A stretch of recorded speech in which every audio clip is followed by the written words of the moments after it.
அன்பு ஆன்மீக தமிழ் அன்பர்களே நண்பர்களே, உங்கள் அனைவருக்கும் தமிழ் யூடியூப் சேனலின் இனிய தமிழ் வணக்கம். தாய்மொழியால் இணைவோம், தாய்மொழியை வளர்ப்போம். வாழ்க தமிழ், வளர்க தமிழ். நமது சேனல் ஆன்மீக பதிவில் இன்று மார்கழி மாத ஆருத்ரா பௌர்ணமியில் திரு அண்ணாமலையாரை கிரிவலம் செய்ய மிகச்சிறந்த சரியான நேரம் என்ன என்பது பற்றியதாகும்.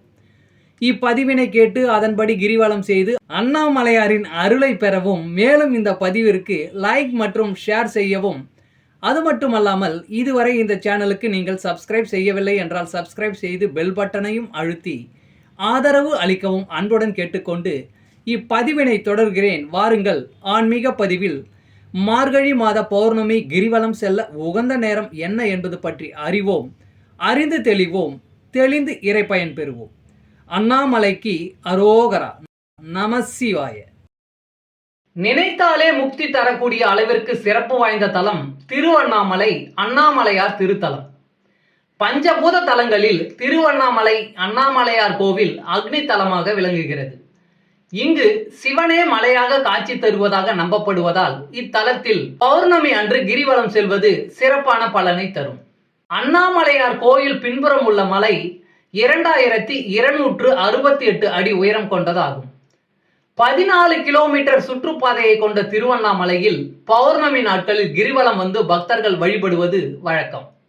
இந்த நாட்களில் பல ஆயிரக்கணக்கான பக்தர்கள் கிரிவலம் வந்து வழிபடுவார்கள்.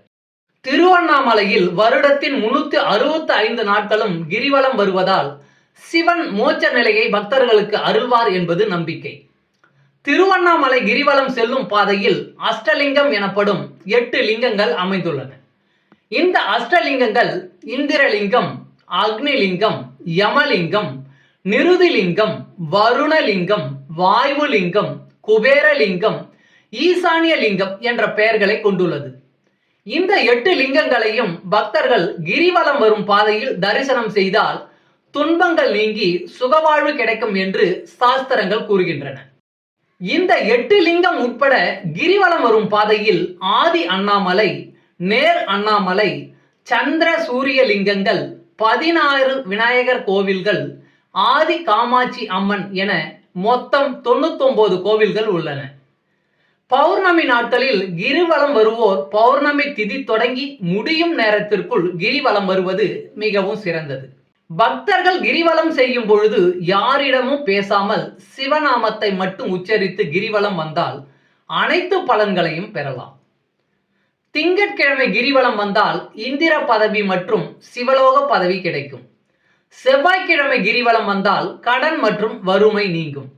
புதன்கிழமை கிரிவலம் வந்தால் ஆய கலைகளில் தேர்ச்சியும் முக்தியும் கிடைக்கும். வியாழக்கிழமை நாம் கிரிவலம் வந்தால் ஞானம் கிடைக்கும். வெள்ளிக்கிழமை அன்று கிரிவலம் வந்தால் வைகுண்ட பதவி கிடைக்கும். சனிக்கிழமை கிரிவலம் வந்தால் பிறவி பிணி அகலும். ஞாயிற்றுக்கிழமை கிரிவலம் வந்தால் சிவலோக பதவியும் புத்திர பாக்கியமும் கிடைக்கும்.